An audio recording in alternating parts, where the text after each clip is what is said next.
We are back on match day as Arsenal take on Chelsea in the Premier League in their fifth game. I say fifth game. It's 5 games between now and the end of the season. With fifth ultimate, you know that word, penultimate? We're going with fifth ultimate game of the season. But there's also some big news in the youth team because a certain someone decided to pop up and create a viral moment last night. We're going to talk about all that and more right after this, as this is the Arsenal News Show.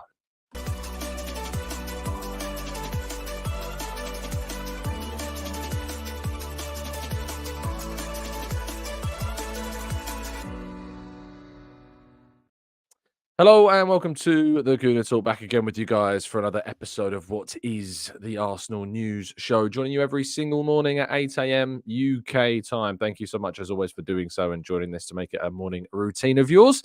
And I hope that you will drop a like on the video and subscribe to the channel if you're new around here, because I've been crunching the numbers. I've been looking back over the last few episodes this week, in fact, and we got 1,000. I think it was about 14,000 views yesterday. And we got 1.4 thousand likes. So that means that 1 in every 10 people, which is pretty incredible, are liking the video at the moment, which is unreal. So thank you for that. But I do want to say, you 9 people, what are you doing? Make sure you drop a like on the video and subscribe if you're new. Help us to hit 1K likes every single day. Good morning to those joining us live in the chat box. Adian, Late Bloomer, Pikahu, Clincy, Mubarak, Blackshine, Errol, Damien, Paul, Jose, Pat, Kevin, David. We've got Arasilki and Steve and Alpha Dan, Stevie, Martin, Adagoke, Robert, Rich, Peter, Wayne, and plenty more of you guys and girls as well. Really appreciate your time, and it's incredibly humbling for you to continue to tune in and watch the show. Even if 9 out of 10 of you, every 9 out of 10 people aren't liking the video. It's just behavior. I question. I question it. I don't know what you're doing. It's quite mad. If you are catching up on the show, please make sure you drop a like on the video and of course leave a review if you're listening on catch up and all that lovely YouTube stuff. Anyway, that's enough plugging. That's enough selfishness on my part. We're going to jump straight into today's stories, and we start with the game that was commentated on by a certain Mr. Harry Symeou last night. I wonder if he thought, as he was trotting up to Blackburn yesterday with Perry Groves, that he would be commentating upon quite the viral spectacle. It was, I think, the most watched under-21s game of the season. Perhaps it was streamed on the Arsenal website for those that were watching, with a certain Harry Symeou, as I say, commentating on the game, doing a fantastic job. And they drew 2-2 with Blackburn, and nothing happened. It was just a viral clip because of the scoreline. There's a really nice penalty that we saw, a couple of poor pieces of defending for our goals, and I don't think anything of note really went down during the game. Oh, wait. Jurrien Timber decided to start and then score an absolutely incredible goal. Picking up the ball on the left-hand side, lovely little flick and turn inside before curling an effort into what would be described as top bins. If it was an episode of Soccer AM, it would indeed have been in that wheelie bin, hung up in the corner of those goals as they used to do when the show was running. Quite the incredible strike. Perfect. I don't think I've hit a cleaner hit effort in an Arsenal shirt for quite some time. What an effort it was. And immediately what we saw was the reaction being, if only. It was kind of, if only we'd had Timber throughout the course of the season. And it's a fair point. I don't want to linger too much on that because, we've got a deep squad. We've got a big squad. But £38 million worth of investment that we've been missing throughout the course of this season has obviously been very much missed. And I think that he offers something stylistically different to obviously what we've already got. I think he's an excellent player in both directions going forwards. I think defending, he's shown some already for us in the Community Shield. I think he locked down really well that Arsenal left-hand side. I know Cole Palmer, of course, ended up getting the goal from there, but I think he still was defending excellently on that flank. But we've missed him significantly throughout the course of the season. And there was some outside of just the goal. It was the touches, the passes, the positioning, the movement, just the maturity in the performance. And it obviously shines amongst a group of kids and a youth game, but unbelievable goal. And a brilliant piece of hype work that's been done, of course, by him, which is quite incredible. But that's That is what it is. It's fantastic to see. Very fantastic to see him back, and hopefully he'll be back very soon on the Arsenal stage on a senior level. We don't know. Mikel Arteta, of course, conducted his press conference and said we don't know whether or not he will be back for the Spurs game, but we'll have to wait and see. It's quite a big jump to go from a youth game to a senior game, but 45 minutes, well done, Jurrien Timber. Now, Mauricio Pochettino has been addressing the media and speaking specifically about Cole Palmer, who there seems to be some serious doubts about whether or not he will indeed be available for the game against Arsenal. He missed training yesterday because he was ill. He's so very, very frustrating indeed. He says, if I were them, I would be motivated to go there tomorrow and show that this is Chelsea Football Club, not Cole Palmer Football Club, is what Pochettino said regarding the matter, which is quite funny. But he said it's a good challenge if Palmer isn't available tomorrow. If I were his teammates, I'd be motivated to go there and show what we are. But he said that he needs to be assessed tomorrow morning, but I don't believe he can be involved. Even if he is good tomorrow, maybe he won't be in condition to play. I hope he can recover from this situation as soon as possible and be ready to play. It's a big, big loss. Malo Gusto is another potential doubt for Chelsea, who are without Reece James, could be without another right back. It could be a very interesting back four for Chelsea. I hope he's not fit, Palmer, because he's a fantastic player, and that's a credit to him and a testament to his season as well. So let's wait and see what the lineups are tonight. But at the moment, it could be that Cole Palmer FC is without their star man. Now, Bukayo Saka, despite some concerns over an injury at the end of the game against Wolves, trained yesterday. He was pictured in training with the Arsenal team. He was there and working, and so hopefully he'll be fine to play for Arsenal tonight against Chelsea, because he is not getting any rests. No rests are allowed whatsoever at Arsenal. You have to play every minute of every game, just like he did against Wolves, despite the fact he desperately needed a rest. Mikel Arteta's press conference also took place, as I mentioned. He was asked about kind of how the players have responded, and he says it's the same messages. Keep doing what we've been doing. Focus on the game, on the task. Prepare well for the game, and that's what we've tried to do with the time that we've had available. And the boys look ready to go again. He was asked about Cole Palmer, and he said, I don't know. I have no control over their players' availability. We can only control ours. Whoever they put out there, when you look at the squad they have, the quality they have, it's great. I think they're doing very, very well. I think they're doing much better than people talk about, and it will be a tough match for sure. I can't help but smile when I see Arteta just like talk so, gloriously praisingly of Chelsea, of Man United, of teams that have massively underperformed and just looked pretty dreadful throughout the course of the majority of the season. He has to be magnanimous. He has to say these things. You can't help but be a little bit smirky. He is really good friends with Mauricio Pochettino, so of course he's going to be very complimentary of them. He says, I think the journey that those clubs are very, very different regards kind of where Chelsea are with Poch and then when Arsenal were at the start of his time with Arsenal.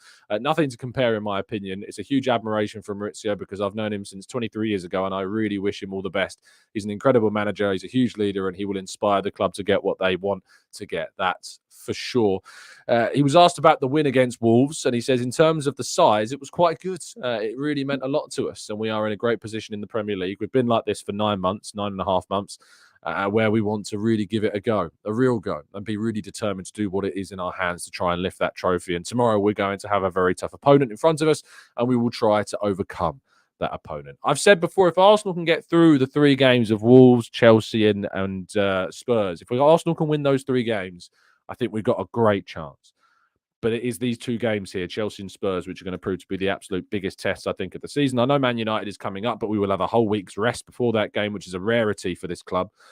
We have not had that in quite some time. So I look forward to, hopefully, fingers crossed, being in a position where we can use that rest and have still won all of our games up until that point. So let's wait and see if that turns out to be the case. Just lastly, I do want to pick up on the quotes about Jurrien Timber and where he's at. He was asked about if he could play against Spurs on Sunday. That's a quick step. He said, let's see how he feels today. He's been training really good. He looks ready. He needs that exposure. And after that, we'll assess whether that game comes at the right time or too fast. We'll try to get him with us for the final games. So yeah, absolutely brilliant to see him back, and let's see if he can make an impact between now and the end of the season.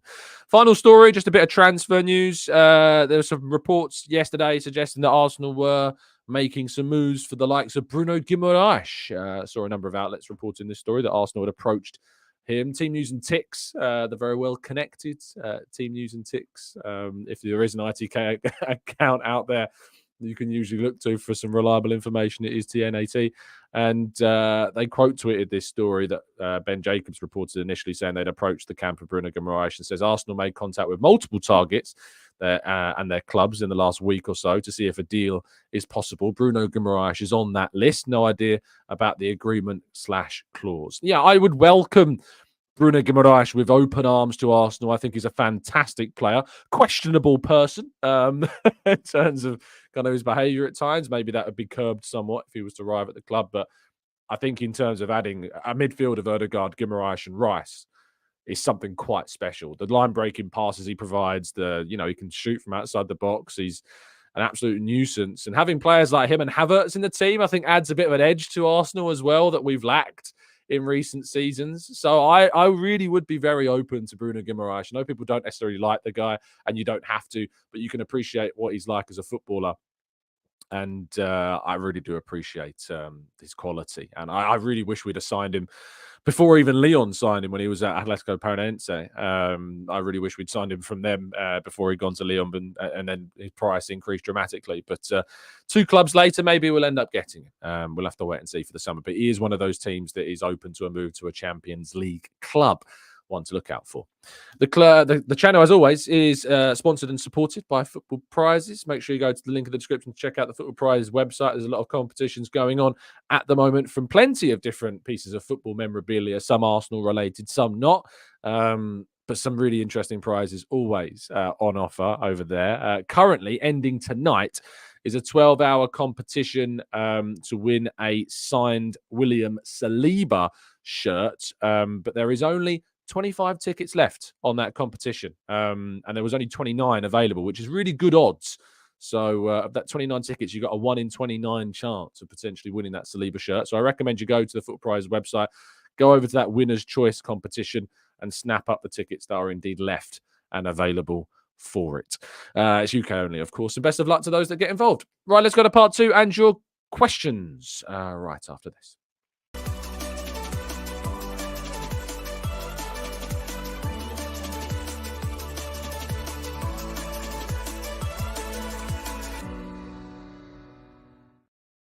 Okay, jumping into the chat box for part 2, tackling some of your questions for today's show. Ollie says, we need Eze from Crystal Palace. He's a fantastic player and certainly would be one that I would be keen as well to see at Arsenal. Hugh says, why are so many tickets on the exchange for tonight's game? I'm really glad you've raised this point, Hugh, because I think this we might end up sparking a bit of a part 2 ticket discussion, which we end up doing quite often on the channel. But I did see the tweet from Red Action yesterday. It was quite, I think it was around midday yesterday. They tweeted saying, in the midst of our wobble last season, we had a midweek home match with Chelsea and the ticket exchange availability was the highest all season. Same again this week. Amongst all the ticketing debate, do fans want to come to watch Arsenal or only come and watch Arsenal when we are winning? To which one of the other people that I follow, Chief on Twitter, Ali Adier, tweeted, says, I think most people can't make it due to the new rearranged date. To which Redaction replied saying, would they make it had we have beaten Villa? Which is exactly my point. Now, of course, there are going to be fans that genuinely cannot make the rearranged fixture and so therefore have planned things, have got things going on. So they've put their tickets up on the exchange. There is something in this, though. I definitely think there is something to be said about this. I absolutely empathise with Red Action's point of view on this. There's so much clamour for tickets. There's all the time. It's always like, can't get a ticket. I can't get a ticket. Well, you can now because there is plenty of tickets available supposedly on the exchange. So if you want to go tonight, keep looking at the exchange. Of course, I believe you will have to have entered the ballot unless they've changed it for this game specifically because it was a rearranged game. But if you would like to go onto the ticket exchange and check if there's a ticket available for you to go and grab, because it's certainly worth it. And we need every single voice that Arsenal can get tonight at the Emirates because it's still important. It is strange. And as I say, I empathise with that point of view because we lose 2 games. We lost against Bayern. We lost against Aston Villa. And the interest suddenly in Arsenal to go to the game drops dramatically. I know that there are fans out there that, from my perspective, would love to be coming to the Emirates. Not even from my perspective, from their perspective, would love to fly and have the money to be able to travel and get to the Emirates Stadium to go to their first ever Arsenal game. And they would do anything to grab hold of one of those tickets to see their first game and to tick that off their bucket list as an Arsenal fan that cannot go to every game because they are, because they lost in the lottery of Arsenal related birth locations, if you like. But it's incredibly frustrating, I know, for fans to see tickets going up on the exchange when they wish they could be there and wish they could go. And it comes back to that whole discussion about, is the ballot the problem? Is the ballot the problem with the atmosphere in the stadium? No, it's definitely not. It's 100,000,000% not the reason as to why the atmosphere is nowhere near as good as it maybe was during the first half to the latter stages of last season. It's nothing to do with the ballot, in my opinion. A, because there's 40,000 plus season ticket holders in the ground, which makes up the large proportion of those fans. And we have always systemically had this issue with the atmosphere not necessarily being great at the Emirates. And it's nothing to do with the ballot system, that's for sure. But we need to make sure we're buying up these tickets. People need to go to these games. And it is a fair point to bring up that when things have dropped, all of a sudden that demand has decreased. So I really hope that we have a sellout crowd tonight and that every ticket, every seat is filled. So if you want to go tonight, go on to the exchange and make sure you try and grab a ticket because this whole ticketing debate suddenly goes out the window for plenty when this type of situation comes up. Let's go to Kazang says, is it true that Chelsea are honouring the angry rant man who was a diehard Chelsea fan who recently passed away? I believe so. Let me try and find Tom Overend, who is a very well-versed Chelsea supporter. I have a fair few back and forths with on social media sometimes. I believe he tweeted out some information about this. Yes. Tom said it has been possible to put let's find Abradeep, I believe is the guy's name, who sadly passed away recently.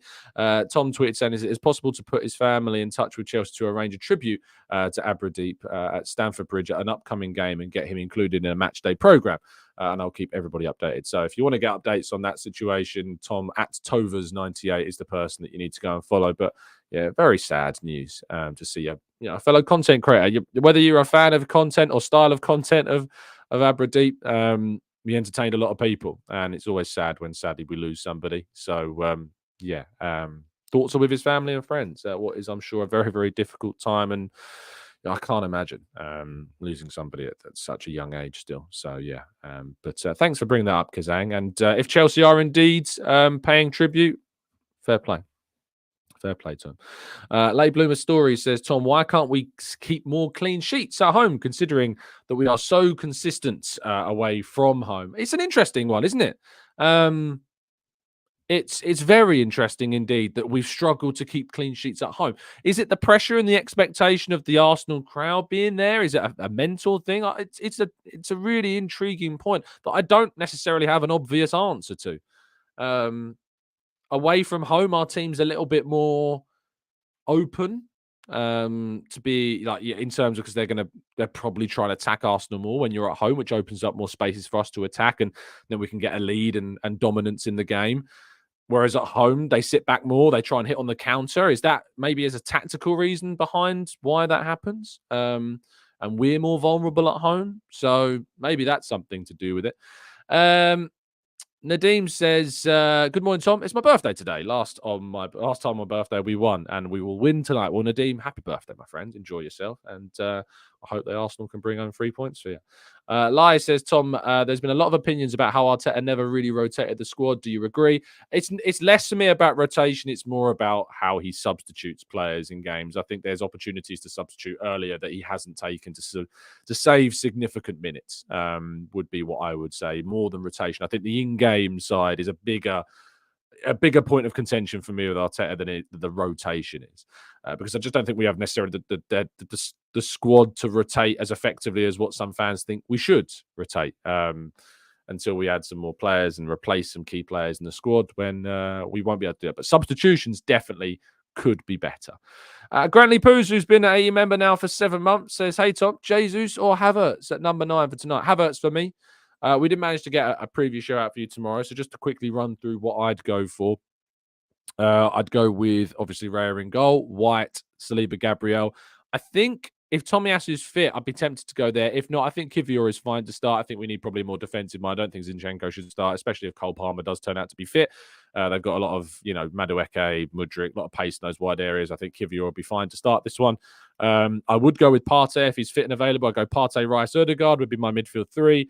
I think Partey would be really useful to break those lines, and then Saka, Havertz, and Trossard would be my front 3. Trossard's just in such good form. I just think you have to start him. It just absolutely has to start, and you can't drop Havertz. I'd love to see Havertz score against Chelsea. By the way, that is something I am clamoring to see. Would very much love to.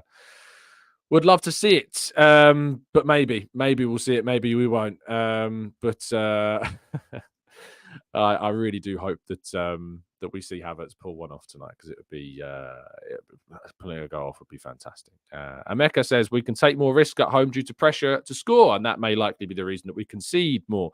Wes says, so you can only sign 2 players in the summer transfer window. Who would they be and why? Do they have to be realistic signings? 2 players. I think in that case, you probably keep Partey for an extra year. In that case, you would keep all the defenders. You've got Timber coming in. You probably promote somebody in the youth team, I guess. Maybe Nwaneri, get some more minutes. I'd sign the forwards for me.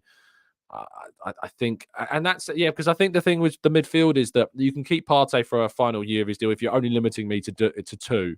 So keep Partey, Jorginho, Rice, Ødegaard, keep Vieira. Maybe you let Smith Rowe go and promote Nwaneri. I just think there's something more about Vieira that's a little bit more unknown, whereas Smith Rowe, I kind of know what we got. And I wouldn't mind. I don't think he fits really into the team. But yeah, I'd then go with a right winger, probably a Xavi Simons, if possible. And then Isak. So Isak and Simons would be the 2 that I'd add to the team. That's what I'd go with if I could only sign 2 players. They would be the 2. Nizakit says, I can't believe that we're not linked to Leon Bailey. I think he would be a perfect Saka backup. He has pace and doesn't play week in, week out. It's mainly because I think he's only recently, has he signed a new deal with Aston Villa? Or he's about to sign a deal with Aston Villa. 26 years of age. He's been very good. I don't think Villa would sell him. I don't think they need to sell him. So I think that's probably the reasons as to why. HFN says Partey and Jorginho are off. I think there's a chance maybe one of them goes. I'd be surprised if both left, because Arsenal are in discussions with Jorginho over a brand new contract, by the way. They do have an option to extend his deal by an extra year, but there is discussions ongoing about extending this to a further year, if indeed Arsenal are successful in those talks. Jason says, if Chelsea happen to get a penalty against us, there'll be a brawl for who will take the spot kick without Palmer. Imagine, that would be quite the scene. Hopefully we don't give away a penalty, though. MM says, I hate the fact Chelsea turn up with the big games, but awful against the bottom 10. It's going to be a challenge tonight. They do tend to turn up against the bigger side. So, yeah, that's for sure. Cross Jonky says Aston Villa are the club with the upside down badge at the moment. Sohan says I would prefer another Ødegaard-esque midfielder who is a box-to-box midfielder. I was trying to work out what that meant. And so can keep hold of the ball and create as well. I think that obviously adding someone like that is preferable if we can. Vieira is there. I know that people aren't necessarily convinced by Vieira. He's not necessarily had too much of a chance. I think there's a big pre-season for Fabio Vieira this year. How he gets minutes. Is he going to be able to make an impact in the pre-season? And then can he stay fit? Because that was the biggest problem with Vieira this season, is he had that huge injury. I think it was a double injury. He injured 2 separate things in the same moment. Kept him out of the whole festive period, kept him out into the new year. And he just wasn't at that point able to get any minutes at all. So it's a big pre-season for Vieira. And it could be a last pre-season for Vieira. Who knows?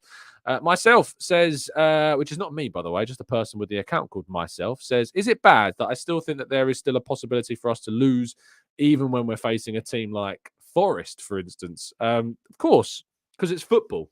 It's the Premier League. Anyone can win against any team. That's the reality of the game. And you're never going to escape that, which is why when obviously we lost to Villa, and there was this humongous meltdown online. It really wasn't contextually equivalent to what we can really expect. Arsenal had avoided defeat in every single game up until that point in the league. They'd only dropped points in one game, which was away at Manchester City. We lose one in April, despite winning every game in January, every game in February, and drawing against City. Was it in March? I think it was the last game of March, wasn't it? And then in April, of course, we lose to Villa. But yeah, I found it really odd. The scale of the meltdown after Villa was not contextual to what is just a reality of the league and the reality of our situation. Mark says, Tom, do you favour Isak over Gyökeres? Is it about price, skill, or intangibles? I would prefer Isak over Gyökeres, only because I think Isak gives you more guarantees of, that transition. He's already got Premier League experience. He's still of a very good age. You can also play in a wide area, which gives you options. The only downside with Isak is his two things: is the price, the difficulty to sign him, and the injury record which exists. But a very close second would be Gyökeres in my list of centre forwards. I've never really talked Isak too much highly about, because I just think it's how unrealistic it is to get that deal potentially done. But Isak would be the number one, but realistically, I don't know how viable that transfer is. So Gyökeres tends to stand out for me amongst the potential options. Sahan says Vieira needs minutes. He's another one of the players who should get more opportunities as a sub. Pre-season and early season, Vieira was special. He had a really good start to the season, and then just sadly suffered with so many issues that just kind of meant that he fell away somewhat. Wes says Havertz, I think, only scored 32 goals for Chelsea. He's scored 10 for us so far. In that statistic, chances he'll score against them as well. I hope so. Jason says, Tom, do you think Rice is better suited in his defensive role or taking on the Xhaka-esque position? I think that he's great in both. I think we necessarily need to lean one way or the other. I think he can perform excellently in both roles. I think that the future of Rice will very much depend upon the midfielders that we go for. If Arsenal are able to go and sign a fantastic 6, I think you might see Rice play more so as the 8, and vice versa. So, yeah, I think his future very much depends upon the signing that we make in the midfield. Peter says, Tom, I've seen reports in the news that Arteta would like to sign Bernardo Silva. How likely do you think that is? I don't think it's very likely. I don't know why Man City will allow him to leave for Arsenal. It's very different to Jesus and Zinchenko. Silva is one of the best players in the league and a guaranteed starter basically for them every week. I also think if he was to leave City, he wouldn't leave for another Premier League team. I think he would probably go abroad somewhere like Barca or Real Madrid. I think he would probably end up moving to. Russ says, hi, Tom. What do you think about the rumours for Bruno Guimaraes from Newcastle? They're without a doubt, there's interest. There's been interest for the last 4 to 5 years in Bruno Guimaraes from Arsenal. They've never stopped liking him. The difficulty is now he plays for another Premier League side who are going to ask for a lot of money. But the interest is certainly real. Kyle says, Tom, I believe the Villa loss was down to Arteta's selection. I don't. I think it was down to Arteta's second half game management, personally. I think the starting lineup was fine. We dominated the first half. We should have been up by half time. The second half was the reason why we didn't win, and that was Arteta's in-game management for me that cost us in the end. Mark says, why do you think Martinelli has fallen off the boil? It looks like his willingness to attack the end line is down. Maybe he's been told not to do that as much by Arteta. I think obviously he was rushed quickly back from that injury he suffered. That, I think, has impacted him. I also think he's had an inconsistent partner on that left-hand side. If you think about Bukayo Saka, every game he starts with Ben White. On the left-hand side, Martinelli, if he's starting, which he isn't necessarily always starting, he's got a different left centre mid. He's got a different left back.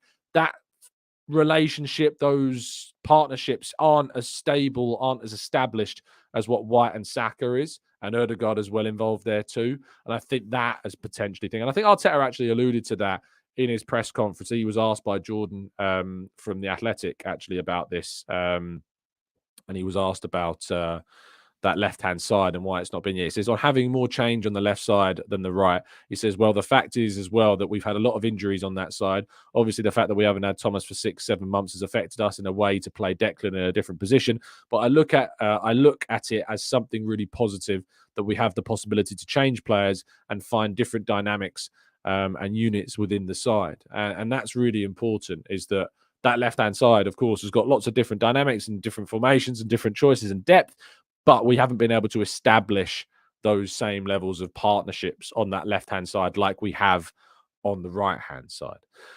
Bruce says, Tom, which do you prefer? A double pivot of Rice and a more defensive midfielder profile like a Fofana, a Zubimendi or Guimaraes, or Luiz, or an attacking midfielder in the mode of Eze, Paqueta, and Maddison?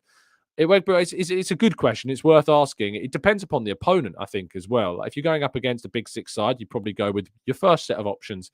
If you're going up against a team that you're expected to dominate and have plenty of chances, you probably lean towards the second group of options. I think it's important to have both. If I was asked which of them I'd sign in the summer, I lean more towards the defensive side because I think there's a chance that Partey, Jorginho, or both could leave. El Neni's obviously leaving as well in the summer. So I think there's more of a scope for Arsenal to look to bring in a deeper-minded midfielder. But I think any of the options that you've said there would be decent. For Fofana in particular, you know I like him. Guimaraes would be an excellent signing. Luiz would be another excellent signing as well. And Zubimendi is more of an orchestrator, more of a six as a link passer, more like Jorginho than Rice. But I think I lean more towards the first group of options because of the context of our midfield future.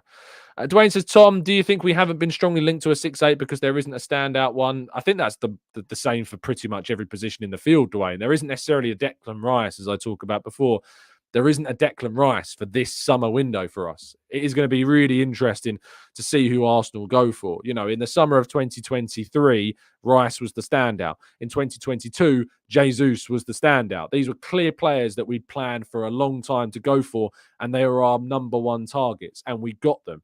We don't have a number one target in my mind this summer. We have a number of players on our list. There'll be some that are towards the top of the list, of course, that they'll certainly be looking and measuring and analyzing the variables of those signings, and then of course doing the required kind of discussions and talks that need to go on officially and unofficially, and then they'll make a decision. But in 2021, you had players like Ben White that were like standout candidates that we definitely wanted to sign, and that's why we went and got those players done. We wanted Ødegaard at the start of the window. Real Madrid said, no, we're not selling him. So our next best option was Emi Buendia. He ended up going for Aston Villa, of course. But then Martin Ødegaard became available again come the end of that window. There was a lot of talk about James Maddison in that window in 2021 as well. But Ødegaard was always the number one target. He was at the start of the window. But when he came back around as being available, Arsenal went straight in and got their man. And that was obviously one of the best signings Arsenal have ever made. Martin Ødegaard will go down as one of the top 10 signings in Arsenal history. I guarantee you. Olu says, hey, Tom, interesting question. Kivior is average at defending out wide and offensively as well, pretty average. Zinni is elite offensively, but poor defensively. How big is the gap between the two? I mean, Kivior is still a developing player. Yes, he's not necessarily what I'd describe as a really young player. He's, early to mid-20s. I think he's 24 now. I think he's better than what people give him credit for. I think he's better than average, without a doubt. And I think that we have to look at a player like Kivior as a player that offers us great depth at left back, at left centre half, and is going to continually improve. I think he's surprised everyone. I think he's performed to a level that no one really expected Jakub Kivior to perform to. And I think that what we will look toward with Kivior is a player that is going to offer Arsenal really solid options in different games, and tactically off the bench, perhaps some different options also. And he's not a left back, he's a centre half. That is his best role. And he's being asked to play a left back position that is not his primary role. I can see DG in the chat. Deluded Gooner. Make sure you go and check out DG. Absolute legend. It's good to see a few other content creators in the chat this morning, Harry and DG. Let's go to Jason says, given the focus of youth recruitment, do you think the academy players will get senior football opportunities given that we are looking to compete for titles regularly and need players to make an impact? If they're good enough, then yes.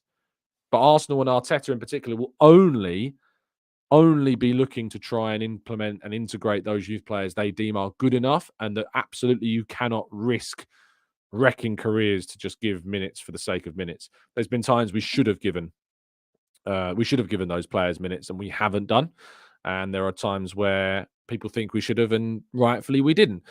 But he needs to do more, and Arteta can do more. And I think with the investment in youth in the youth academy that we're going to see over the next however many years, hopefully we do see some greater success of integration from the youth side into the first team. And Amberley points out Ethan Nwaneri is good enough without a doubt. Ethan Nwaneri is definitely one of those players that should be making that jump. And I look at players like Max Doman, who has a great future. I look at players like Chido Martin, who looks to have a great future as well. But it's also worth pointing out that we can overhype players very quickly.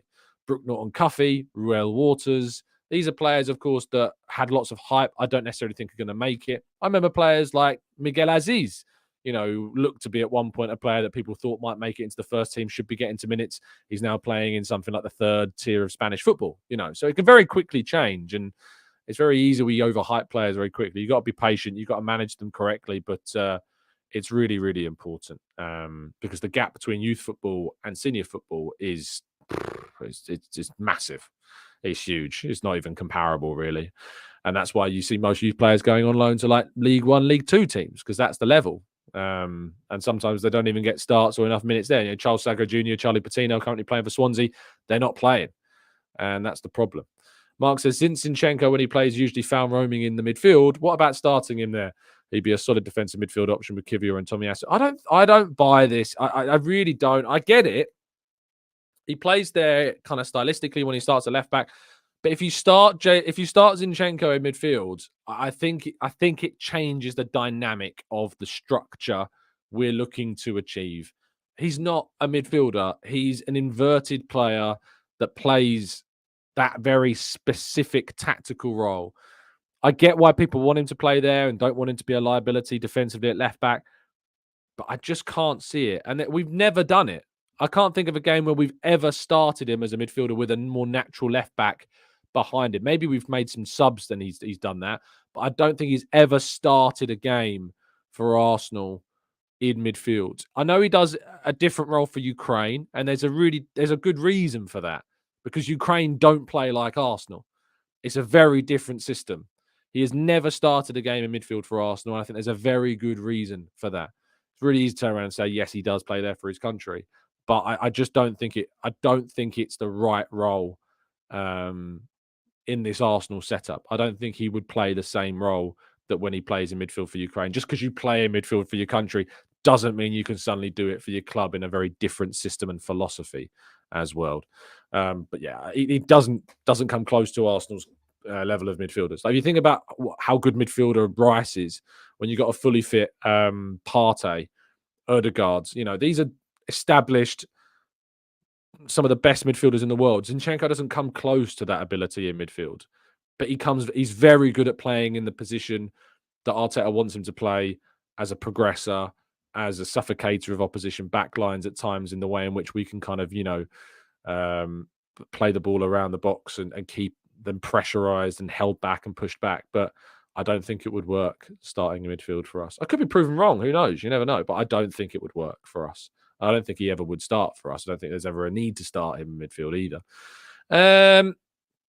I think we'll be answering a couple more before we wrap up. If you haven't dropped a like on the video, please make sure you do. There's over 1,300 of you watching across all of our platforms. So please make sure you are dropping a like on the video, trying to help us reach 1K every single day. Dwayne says, Tom, does that mean that you think we have potentially outgrown Zinchenko? I think I've said this before.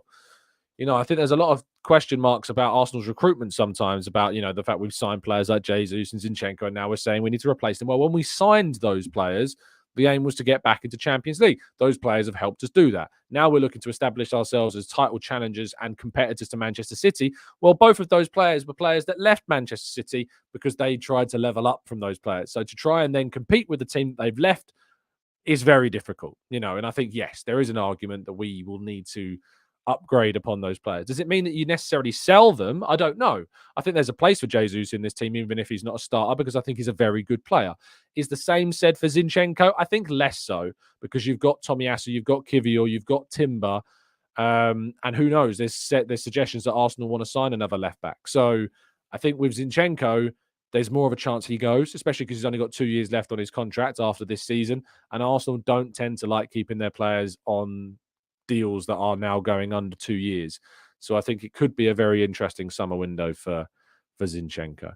Izu says, Tom, you can only sign one, Isak or Bruno Guimaraes. Isak. I mean, he's my number one striker target, if I can get anyone, really, closely followed by Gyökeres. So it would be Isak. Whereas I think in midfield, I think there are options in midfield, and we talked about those earlier on in the show as well.